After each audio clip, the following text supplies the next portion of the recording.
Portfolio management. What's a portfolio? It's a fancy advancement word, but for those of you who are new to development, portfolio basically just means number of people. And our job as fundraisers is to manage people. And for me, the beauty, why I highlighted this theology of gift meets fundraising reality is, for me, the rubber meets the road here in portfolio management, in managing people. People are difficult. We are difficult. We're sinful people. We're fallen people, but we're trying to reconcile with one another. And so as fundraisers, you got to be flexible. You got to be able to know your people well enough. As Pope Francis said, you got to be able to smell your sheep well enough that you know what's going to make them, what's going to motivate them. Because ultimately, we're in this relationship together. And this only works if we have authentic relationship and accompaniment. So authentic relationship means not looking to get something out of the people that we're working with. Authentic relationship means loving them, knowing their families well enough that you can call them on their wedding day or their birthday.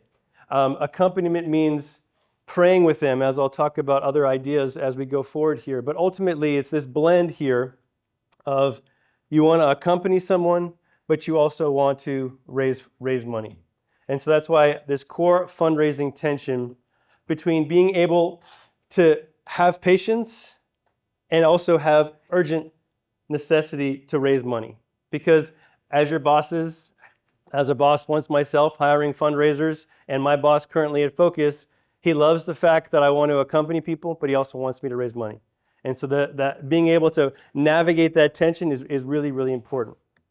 So I took this from Father Mike Schmitz. You might have heard this, but the bamboo mindset, that a major gift comes 3 to 5 years after you've meeting someone. It is not a quick process. It is not a transactional process. It is, in order to have a transformational gift, it takes a long time. Donors are constantly evaluating us on our credibility as leaders, our organizational stability, mission alignment, and relationship authenticity.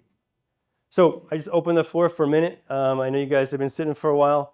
Anyone have that current tension right now? Anyone can just share an example of kind of where they are with this tension between raising money and building friendships and having a timeline, having a boss that's patient enough to allow you to do that?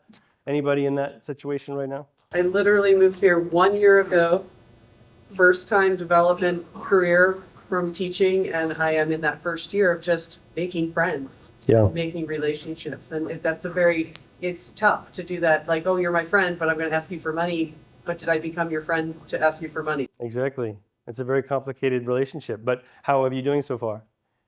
How do you feel like you're doing? Baby steps. What organization?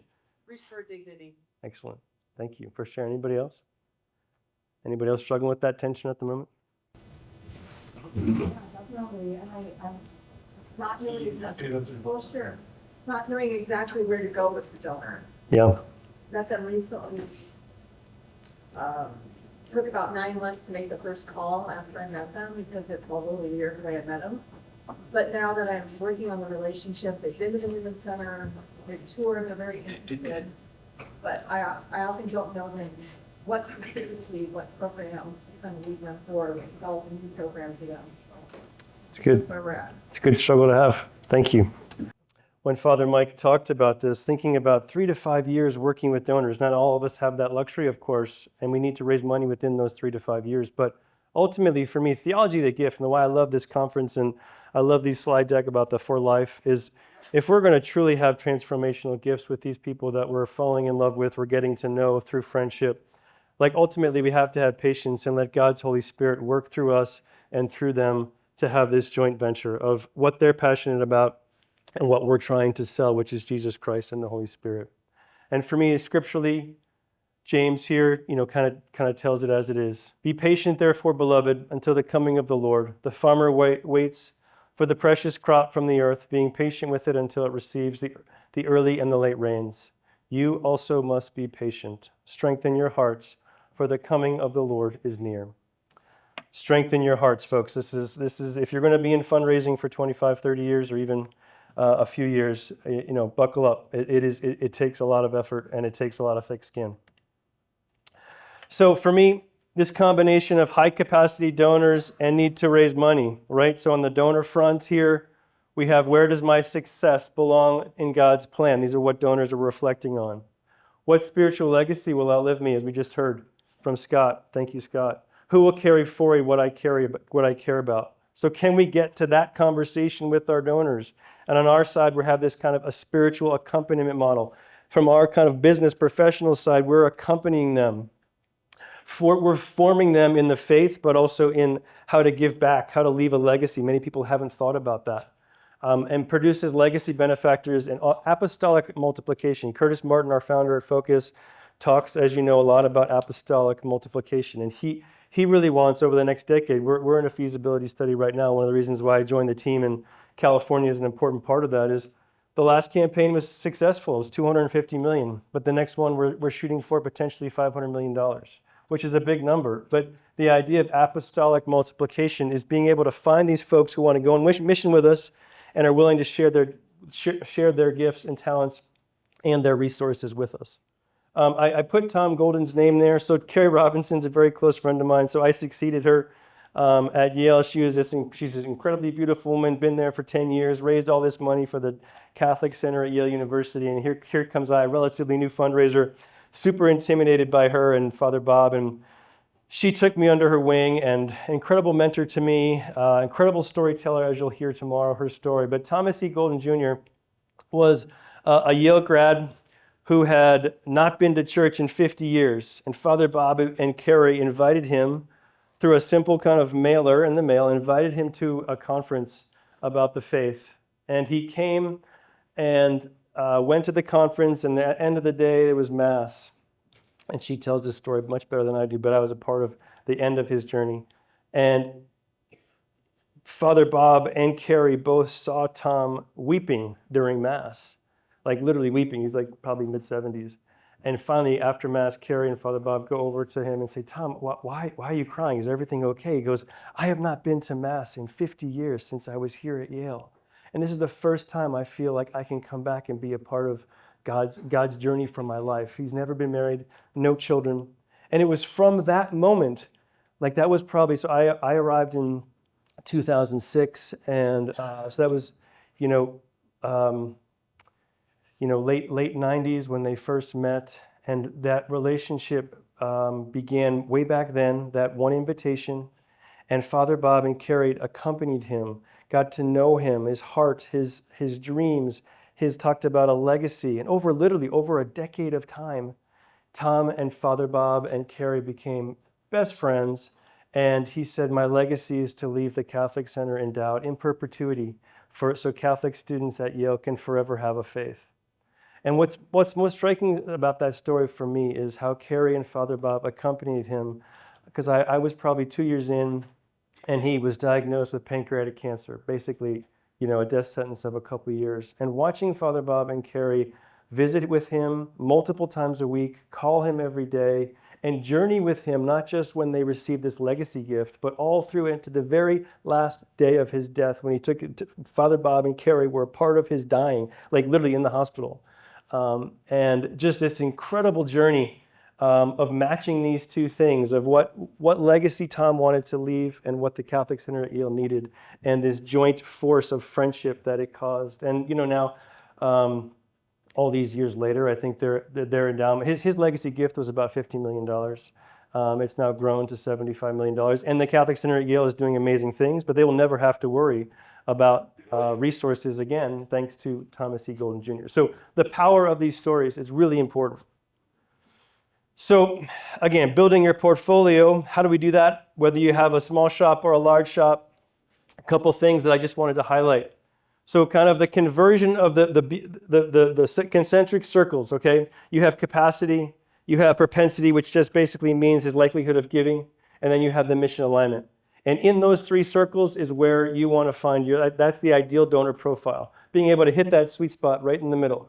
Have the capacity, are interested in being philanthropic, and are mission aligned with you. Some folks that I've had, the fortune of working with, obviously CEOs and founders, partner level leaders, but I often go through a lot of annual reports of all the organizations connected to the Catholic Center at USC, Yale, UMass, Focus. I just go through at the end of the page every year. Most places come come out with an annual report, and it has the donors listed. It has the board members listed. Right now I have a list, I can show you, a list of all Catholic entities on the West Coast that might have some connection or donors who are involved in that Catholic entity that might want to hear about what Focus is doing. Again, if you've heard of anybody connected to leaving a legacy, or if they do a donor story, that's why I love when the diocese sends these wonderful magazines out, because I get to, not in a negative way, but I do cherry pick some of them and be like, hey, if you're going to be supporting the diocese, you could also support Focus. It's not a negative thing. We're trying to all build the same mission together. And I do encourage you to think about kind of how you articulate your outcomes. Metrics is really important to major donors, especially business guys and women. Outcomes and metrics they want to fund successful metric-driven entities. And if you are not that, I really encourage you to think about how do we begin to track what we do, and so we can show the donor, hey, we're effective, but with more resources, we can be even more effective. Pre-existing trusts. Again, it comes down to accompaniment. Connector-driven fundraising dramatically shortens the cultivation timeline. So for me, starting with Focus in September, I had a list of 100 people, honestly, and they were not very, they were, wonderful people, of course, that I've met most of them, but not a lot of high capacity. But the one thing I will say is my first question is, who else do you know in your circle of friends? That is one of my first questions, because inevitably, if they can give me one name, maybe two, like that, the concentric circles go out really quick. If you have 100 people and each of them gives you one name, there goes my portfolio to 200, and then I got to weed it back down. But this idea of continually asking people, who do you know? Some categories of high ROIs, high return on investment, right? So high return on investment network categories. Okay, so Legatus and Napa. If you've never heard of Legatus, great Catholic organization, Catholic CEOs, presidents, Napa Institute, it's expensive. Ideally, you can send one rep there potentially. Other Catholic networks like that. I'm a member of the Order of Malta. I know Peter is as well. So a lot of circles in California, a lot of people that are interested in philanthropic giving also become a member of the Order of Malta to serve the poor. Are there names there that you can cherry pick or you can connect with? Faith-driven apostolates, Knights of Columbus, Rotary. I know it's not Catholic, but Focus, of course. And then I've started to look at kind of, Exodus 90 guys. That Man Is You is also another men's program. Walking with Purpose, Fiat, Endow. All these different Catholic apostolates have board members, have people that are connected to their entity. Why not see if there's any cross connection between where you live, what you do, and the people in those organizations? And of course, Catholic philanthropic collaboratives, Catholic community foundations, education fund. And for me, I always look at the board members, right? And there's always, if there's one name that I know, I go to that one person and say, hey, here's a list of your board members. Anybody else you think might be interested in hearing about evangelization of young adults? Again, just little strategies like that. One of the things I think Focus does really well, USC took great pride in it, is kind of white glove communication. If you're going to build your portfolio, I highly encourage you to have kind of excellent communication skills, these small touch points that show the donor that you care about them, not just the bigger group. So we at USC, we had Father Matt Wheeler's Wheelhouse reports that would go to just our $1,000 donors and above, come out quarterly. Personalized event invitations, making them feel special to come to a particular event with Curtis Martin or with someone at USC. Spiritual engagement. Are you inviting them to pray together? Would you consider starting a Bible study with them? Would you consider offering them, hey, you want something in some sort of mass intention for what you're going through right now? And then kind of a lot of bigger donors don't like trinkets, so I'd be careful of kind of Catholic trinkets. But the idea of a rosary, a prayer card, or a book that you really liked that you sign and say, hey, I was thinking of you. And then just write a note and send it to them. Thought you might enjoy this book. And please interrupt me if you have other ideas or thoughts or questions. So exclusive content, again, at USC, people liked, Mr. Caruso. He was the Caruso Catholic Center. So if anything that he was a part of, we would be able to have our major donors come and get to meet him and talk about real estate and kind of that kind of exclusivity, especially for Trojans, and at Focus too. We just had at Seek, we have a special carve out for our benefactors to meet Curtis, to meet some of the speakers like Monsignor Shea, who came and spoke in Denver, etc. So I love highlighting donors. We talked about that in the last session, so I won't go into that, but highlighting your donors. Creating a culture of gratitude. When you're building your portfolio, make people feel that you are grateful for them. And this idea of that Scott mentioned, just calling someone and saying thank you is just so important. I called somebody, so we had this event in Palm Desert 2 weeks ago, and we got the bill. So two different donors were, it's called the Vintage Club in Palm Desert, and two different donors were splitting the cost. But we didn't talk about, again, this is probably just my lack of forethought. We didn't talk about the budget with these two donors. We just assumed that they were going to cover it, which they did. But I should have talked about to the club, here are some parameters, because I got the bill. It was $4,000 for food, and it was $4,000 for flowers and linens. And my heart just sank. I was like, oh shit, you're gonna spend $10,000 on this event. And I was thinking it was gonna be $2,500 divided by 2. So I had to I called Max, and I was like, Max, I got the bill, and I just want to say I'm really sorry. I feel really badly. And I was waiting for him, how he was gonna respond. I was so nervous. And he's like, don't worry about it. I've had a few of those, and the Vintage Club always gouges you for flowers. I was like, oh, thank God. But being able to say thank you, but also to be honest and transparent. I totally messed up on this one, and I will not do that again. Not to forget about the flower costs. Surprise and delight. I just encourage you to think, if let's say you have 10 people that have the capacity to give whatever your major gift is. Is it 1,000? Is it 10,000? 100,000? Being able to, what's the touch point that's going to surprise them, for them to think, gee, Jamie really knows who I am and really knows my family and appreciates what I'm doing. Those kind of things will help you strengthen your portfolio. Thoughts, comments on these 2 pages of examples? Anybody else have been a part of any other kind of events or engagement things that have worked with their donors? Love to just open it up to the floor for a minute here. Yes. The Dominican Sisters of Mary.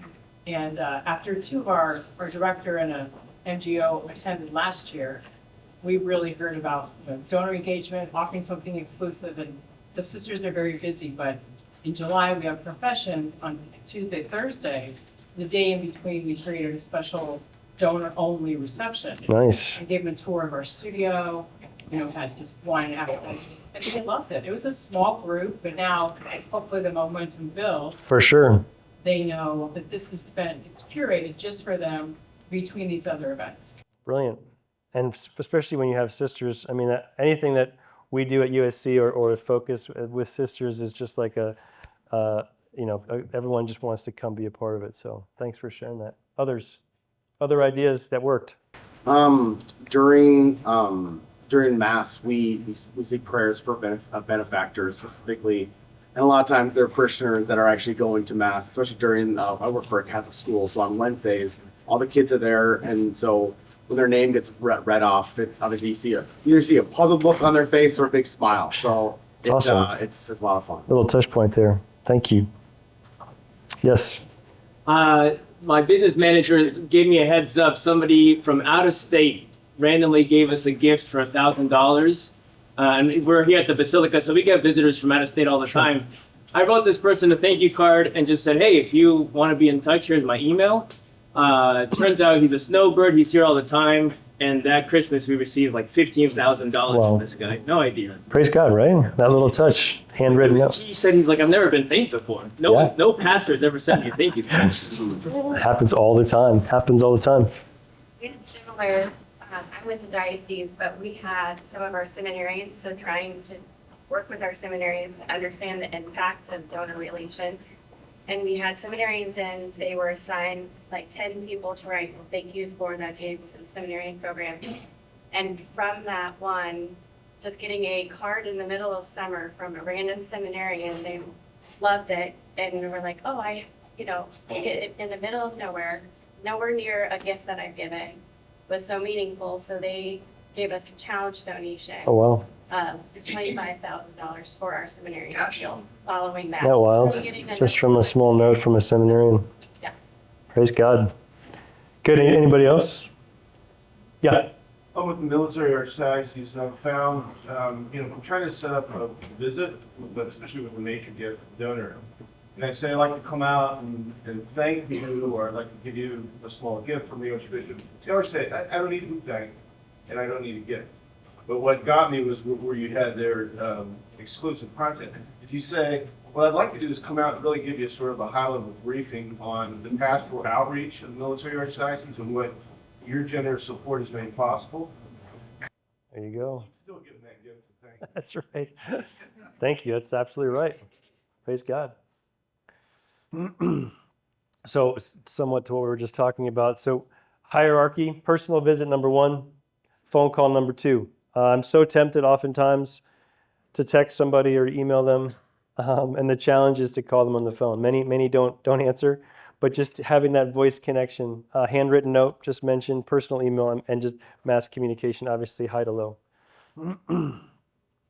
So just again, metrics is a hard one when you're combining kind of authentic relationship with needing to raise money, but there are some practical steps. So I just offer a few of these. Portfolio performance strongly correlates to face-to-face engagement. So when I started with Larry and Focus in September, he's like, over the course of your year, I'm not super worried because I know your portfolio is not great. You got to build it, but I am interested in your activity. And so our goal at Focus is basically 20 visits a month, so 5 visits a week. And I think I've been averaging between 6 and 8 a week. So trying to keep that activity up. Major growth is disproportionately tied to in-person engagement. Digital communication is stepped down from that, sustains the relationship. And then, of course, in-person communication advances their commitment. This idea of relational depth events, just again, it goes back to kind of how do you draw them in? And I have a few examples of ideas, but just how do you draw them in to see the mission? So for us at USC, how to get them to come to the Catholic Center on Sunday when we have 600 students and 250 are eating dinner. That was our number one place where we invited our major donors. At Focus, it can be getting to know a missionary, getting to know a student who's been impacted by a missionary. So think about your mission right now, and what's an easy way to attract to bring your donor to what kind of mission you are living or doing, and being able to have them see the fruits of what you're offering so that they can make the correlation between, if I increase my giving to this organization, they can do more of this. You want to be able to focus on what the this is. 10 to 12 meaningful weekly touches. Touches doesn't always mean visits, of course, but touches is a phone call, as we were talking about, an email, a text. Hey, I was reading this article, thought about you, send them the link to the Wall Street Journal. 90-day rolling visit strategy is being able to, again, quantify, we're thinking about metrics within your next 90 days. For you, let's say if you have a portfolio of 50, my goal is 125 in my portfolio, but being able to have some sort of connection between my entire pool every 90 days, right? So 4 times a year, at the very least, I'm connecting with them in some capacity. Hopefully one of those at least is an ask. And then geographic clustering, so I have the West Coast. So when I go to visit Seattle, I'm going to Spokane, never been there before, going to see Gonzaga. How do I try to connect the people that I'm up in Spokane with? And then just some interesting research that I found. 60 to 70% of major gifts come from donor visits 3 times annually, from donors visited 3 times annually. So 60 to 70%. Donors with spiritual mission immersion experiences give 2 to 5 times lifetime value. And Focus does a great job at this. Some of your organizations might not be able to, but being able to bring them to the Camino. Bring them to, we have a donor who is offering his house in Montana, and it's an opportunity to go fishing, skeet shooting, hunting, and it's like 6 couples who can fit with the gift officers, being able to kind of draw them in these immersion experiences, a service trip. I'm going with UCLA with my 8th grader in a few weeks to Mexico City. Next year, I'd like to bring a donor with me. Donors introduced through trusted connectors. Obviously, you can close the gift in much faster time. And the first major gift typically occurs in the first 18 to 48 months for those with consistent engagement. Any comments or questions or thoughts or feedback on this?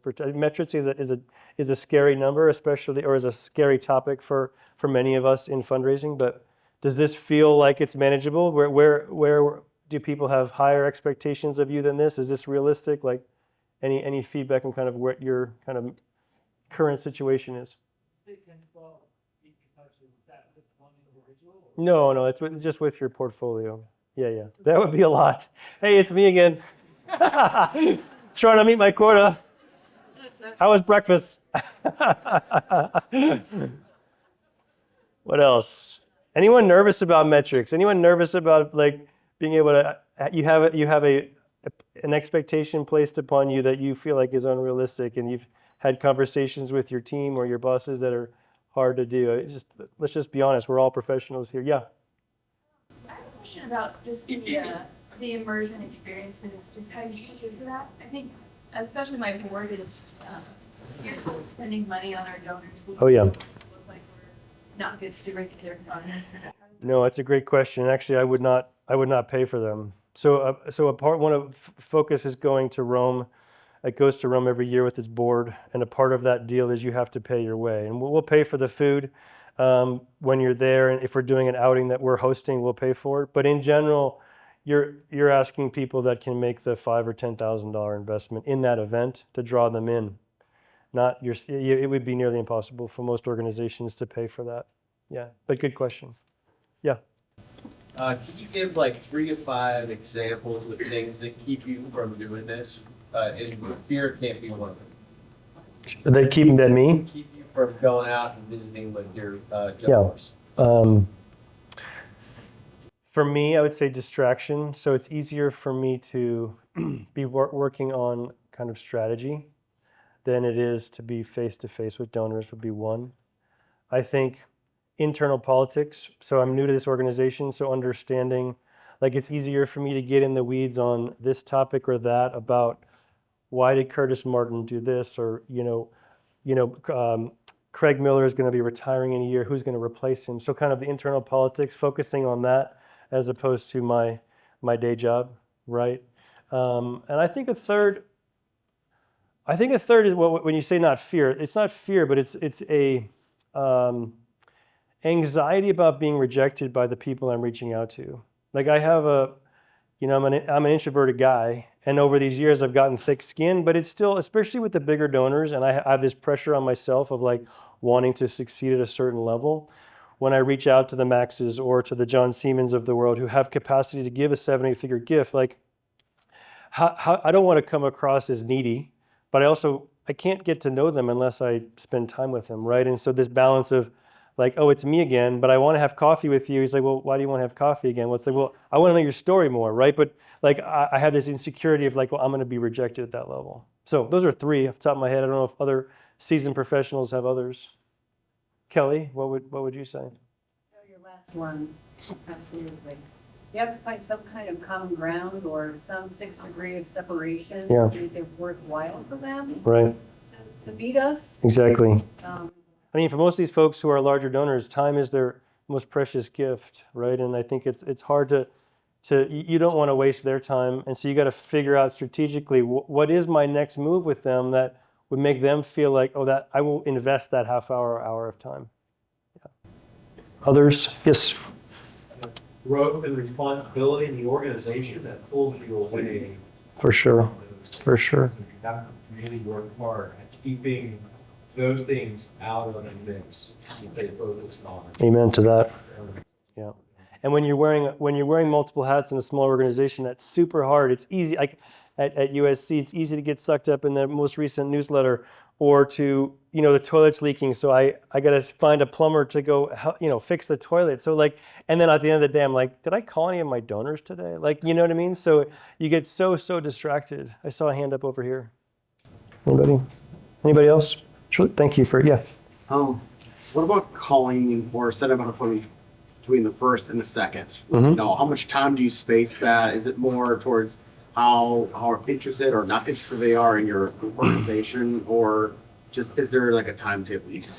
Everyone hear that question? Just, is there a timetable between visits? And I would say in my experience, there's no silver bullet.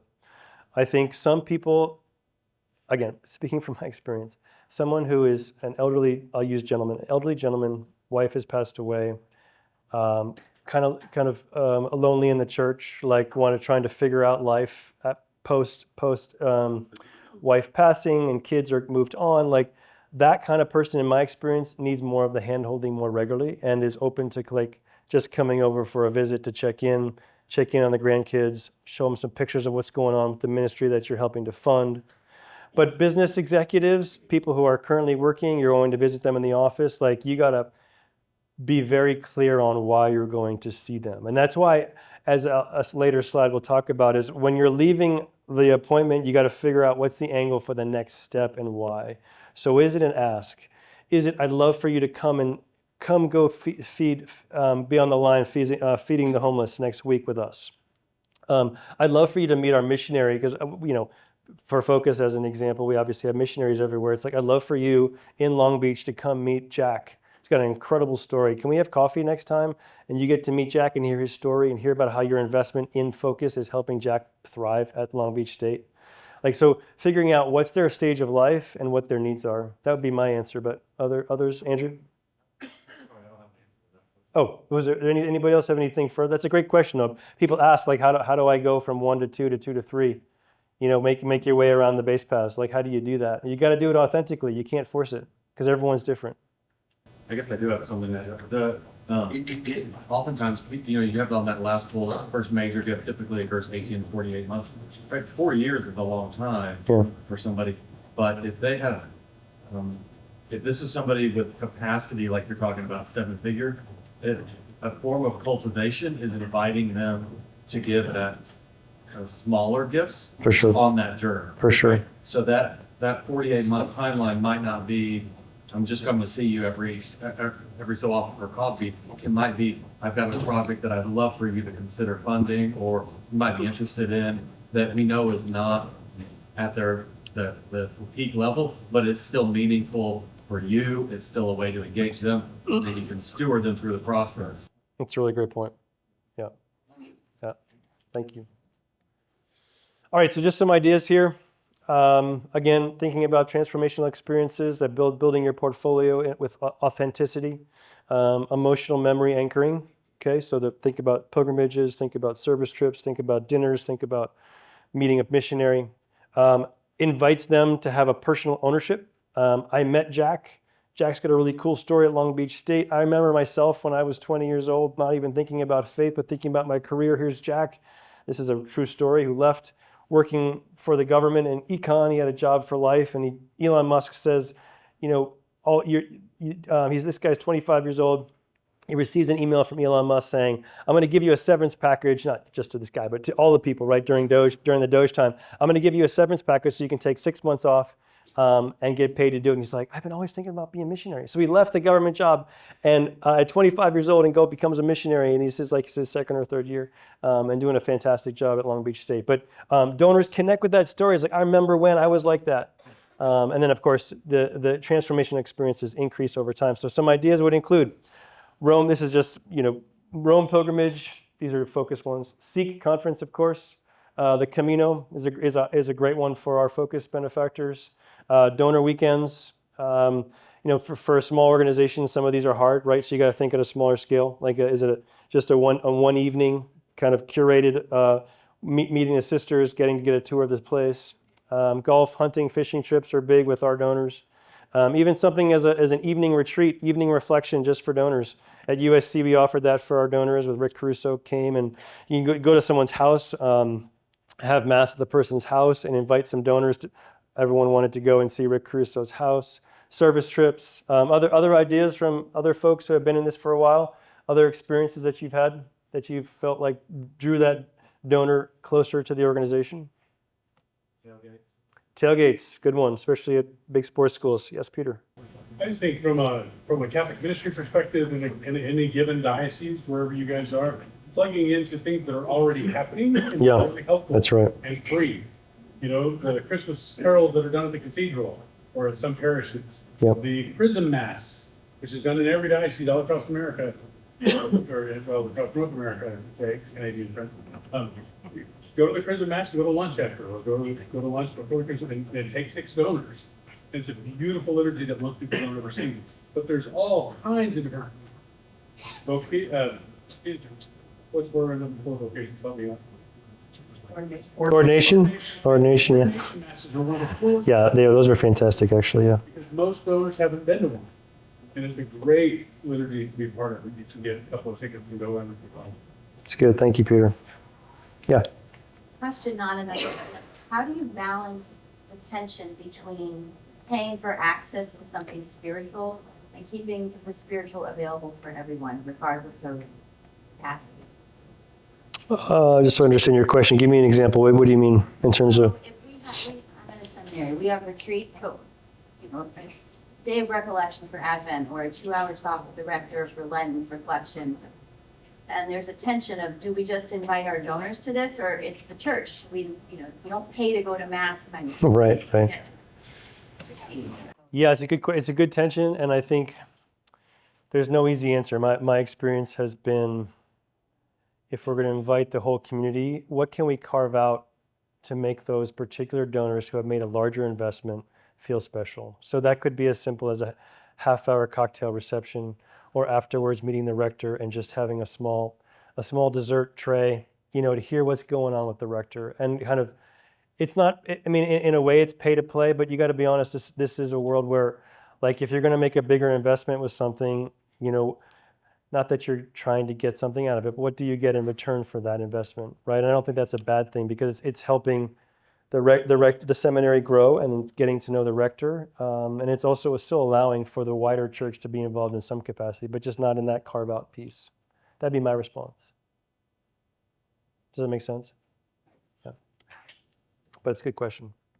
Okay, strategic invitation. So I just think about, all of us are going to make the ask, need to make the ask, and encourage you to make the ask. And I do think these 4 items are important to understand in the ask. Does this donor have mission clarity? Do they understand what you're asking for? Are they confident in who you are and who your boss is?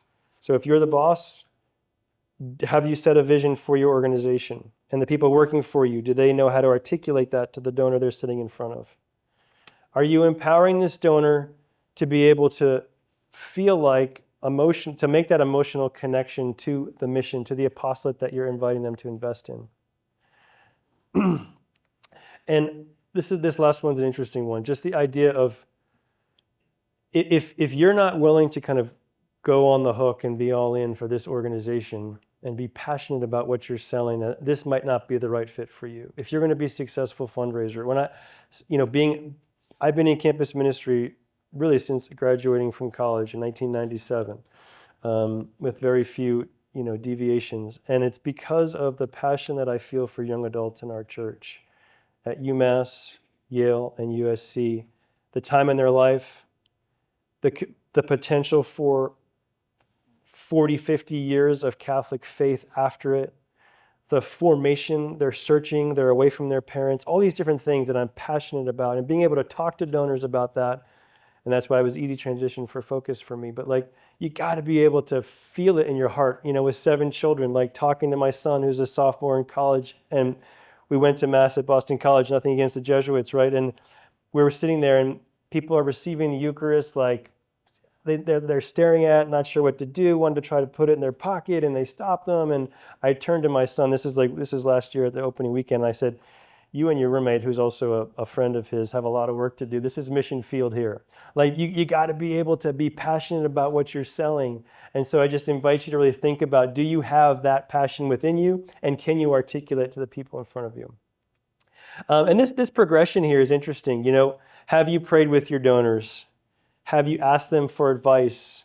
Have you asked them, who do you know within your inner circle, your core circle of 3 to 5 people? Invite them in on an experience, and then invite them to invest. So for me, building your portfolio and authentic friendship and the ask is intertwined right here. If you can say yes to your top 10 donors that you've walked through each of these things with them, then you're doing a great job. Praise God. But if you're not, then opportunities for growth here. Wrapping up in a few minutes, take a couple questions. But again, just for me, following up, closing the loop on things, confirm your next step before the meeting concludes. When's a good time I can reach back out to you? Thank you so much for this opportunity. Maybe you have an idea in your head. I know we've talked about this particular project. I'd love to follow up. When would be a good time to do that? I'd love for you to meet this missionary in a couple of weeks. It sounds like you really had a good time at Long Beach State. Are you open to having coffee with them? Delivering a recap, 24 hours. Great to see you. Here's what we discussed. I will follow up at this point. Gives them confidence in who you are. Builds that credibility bank account.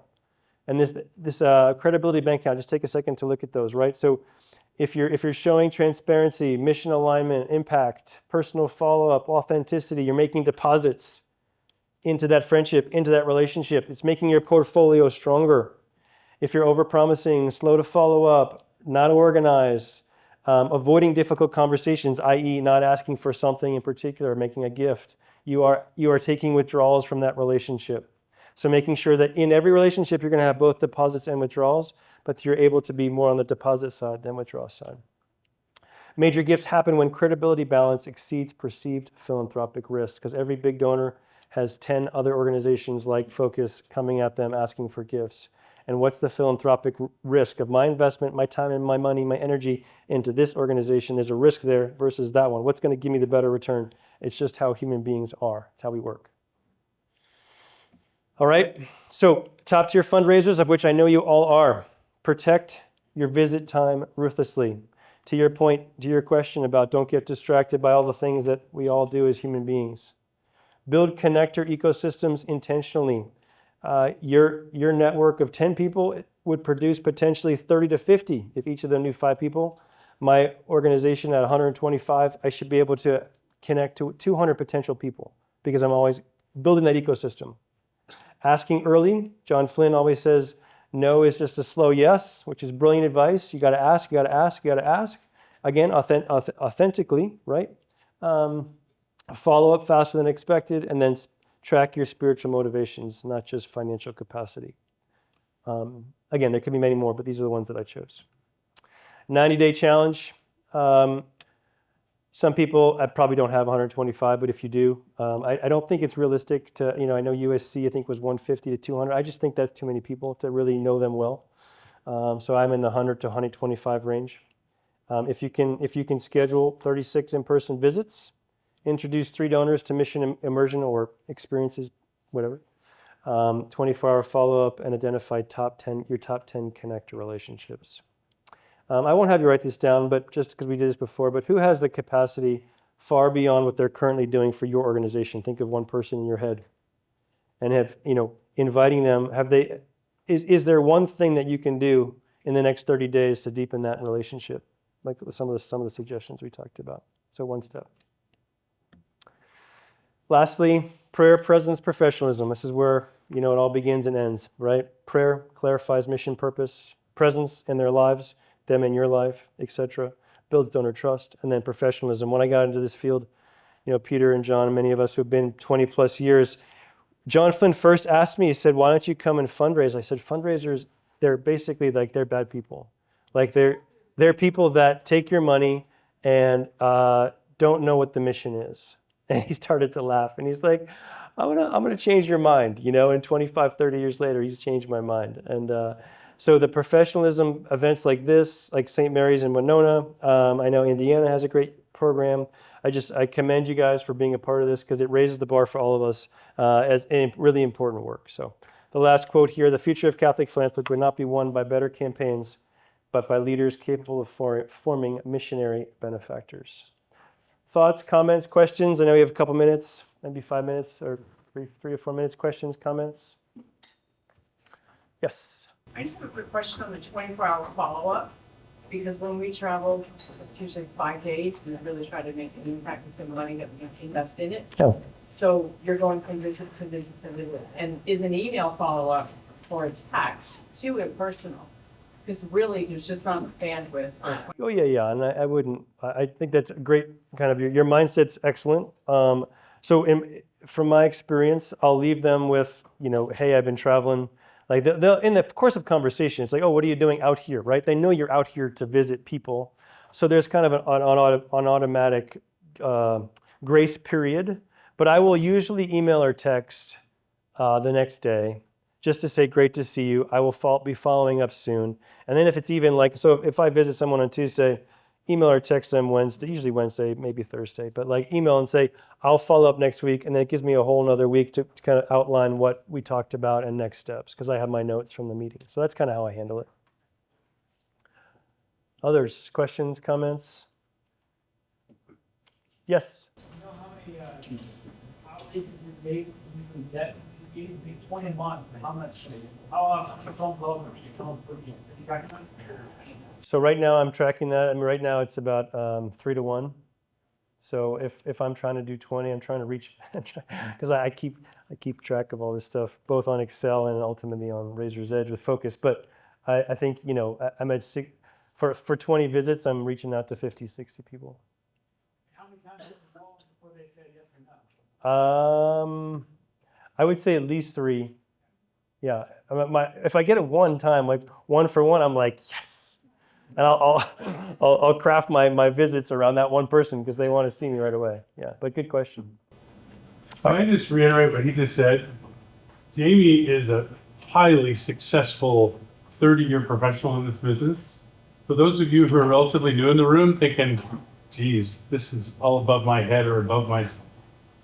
He's been at this 30 years. He has to call 60 people to get 20 appointments and ask for 3 gifts and gets 1.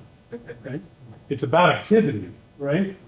The Holy Spirit will move people in their own hearts and minds at their space and time, not yours. It's your job to present the case, present the mission, ask for the gift, but you can't decide when's the right time for somebody to get, right? Thank you all.